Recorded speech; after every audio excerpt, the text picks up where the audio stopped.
Hey guys, what's up? How you doing? Today is a video about Dan C. Bearded. Uh-oh, drama alert. Just kidding. It's not a drama video or anything like that. I do think he's wrong about one of the videos that he made, and I'm making a video in response to that to kind of show you my point of view and why I think he's wrong. And it's kind of a big field, I guess, in the beard, and it's about co-washing. Now, I don't want this to be in any way, shape, or form construed as some kind of putting Dan C down. Dan C is a super smart guy. He's creative. He's great on camera. I'm so proud of what he's accomplished with his channel. There are things that I watch on Dan C Bearded's channel to this day, and I'm like, I did not know that. He's doing a very informative series right now about like beards throughout history. It's really cool. You should watch that. It's Dan C, letter C, Bearded. If you've not seen him, I mean, you probably should have. If you watch my channel, you've probably watched Dan C's channel. But I want to kind of discuss why I think I just spit a little bit there. I want to discuss why I think he's wrong about the co-washing video. And the video, the title is, I no longer recommend co-washing for capitalized anyone explained. And I want to explain why I think that's wrong. Now, if I could summarize me and Dan, we have very different styles of communicating on YouTube, and we have very different lifestyles, I think, and then we have very different beards as well. Let's put it in like a gym perspective. I'm the guy that goes to the gym for 30, 45 minutes a day and just goes to be active, burn a little bit of fat, build a little bit of muscle up, and just be overall generally healthy. Dan is like the guy that's like, you know, in the stringer tank top, just like ripped out of his gills coming around, and he's like the unwanted gym advice guy. I'm not saying that Dan's advice is unwanted or not helpful, and probably the unwanted advice gym guy is probably right too. But they'll come up and they'll be like, you know, you're doing your curls, and he's like, well, what you got to do? Look, you're doing all right, but let me give you a little pointer. Just close your eyes and picture your muscle contracting and expanding as you're doing the curl. And then the top of your curl, I want you to squeeze 3 times and then breathe twice and then let it out and then do it again 13 times exactly. And then, you know, that guy. Now, the guy's probably right, but do you want to do all that just for some minute amount of gain that you don't really care about? Now, Dan's argument is basically 2 premises and a conclusion. And I think that both premises are mostly right. At least premises 1 is right. Premises 2 is a little shaky. And then I also think the conclusion he drew is wrong from the 2 premises. Let me explain.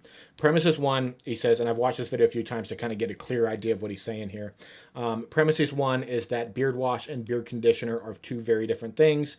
That is very true. There's basically 3 ways you could wash your beard. One is just rinsing it, which is just water, which is going to get a bunch of the dirt and grime out. The hot water is going to melt a lot of the stuff out of your beard. Like the old beard products is going to get a lot of that out, and it's going to get all the dirt and grime and the actual gritty stuff out of your beard and the nasty stuff. Then there's an actual beard wash, which goes in deeper and actually cleanses the hairs and gets all the microscopic stuff out. And then a co-wash, what he's talking about, is like, for me, what I do, I take co-wash, I would put some in my hands, rub it in my fingers, and agitate the beard with the co-wash, and then let it sit for a few minutes and then rinse it out. So premise number 1, he is right. Premise number 2, he says that rinsing, just rinsing, does not get the old products out of your beard and all the dirt and grime out of your beard, etc., etc., etc.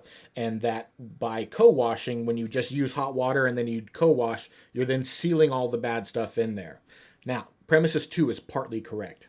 And here's why. Number 1, rinsing hair with hot water gets almost everything out of it. The wash is only just for like the cleansing aspect of like the microscopic things in your hair that you can't get, that are just like clinging to your hair. And depending on what you're using, it can like kill bacteria and stuff like that. So I think he's wrong right off the bat on part of his premise number 2, and that the water, hot water, does not get a bunch of stuff out of your beard. The stuff's left.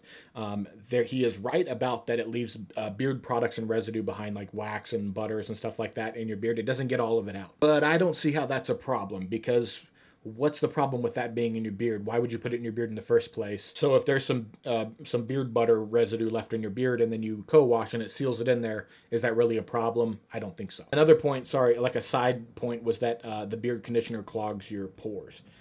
But guess what? There's a bunch of stuff that you probably have in your beard products you're using right now that can clog your pores too. So I think that's kind of a moot point, clogging your pores.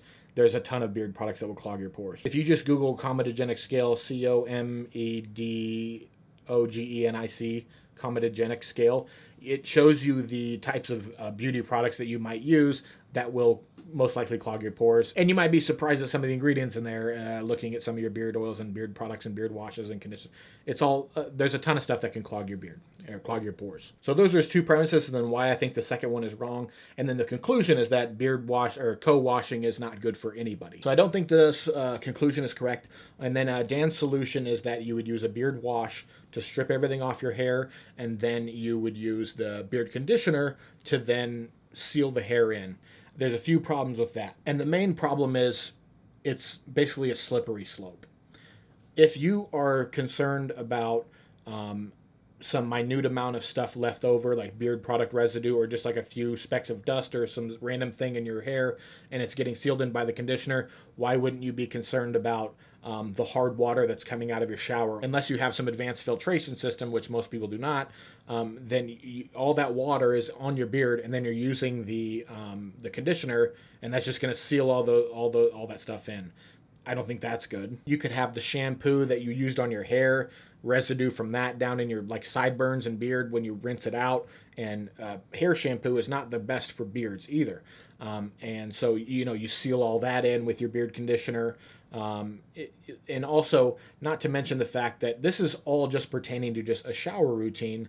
And what about the rest of the day for like normal guys that are going out working at like a sawmill, or they're welding or working on cars and getting lube and oil and grease in their beard? Like, I think that is something to be concerned about. Not, are we locking in a few specks of old beard product and dust in our beard with a beard conditioner? Also, I'm sure people are going to ask, so the conditioner I use when I'm just co-washing my beard is Detroit. This is the 313. This bottle's, it's just about empty. I'm ready to go on to the next one. And then if I want to do a more serious wash, recently what I've been using is the lather conditioning wash from Beard Octane.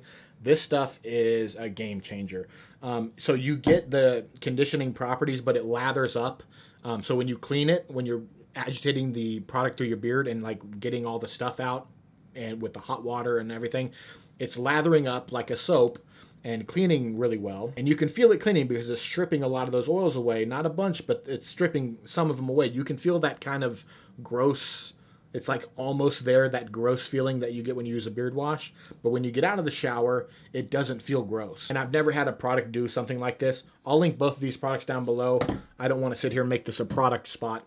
But anyways, to summarize the video, Dan is right about most of his points, but he's going down a very slippery slope, and I feel like for most people it's not worth it. In essence, it's a real slippery slope.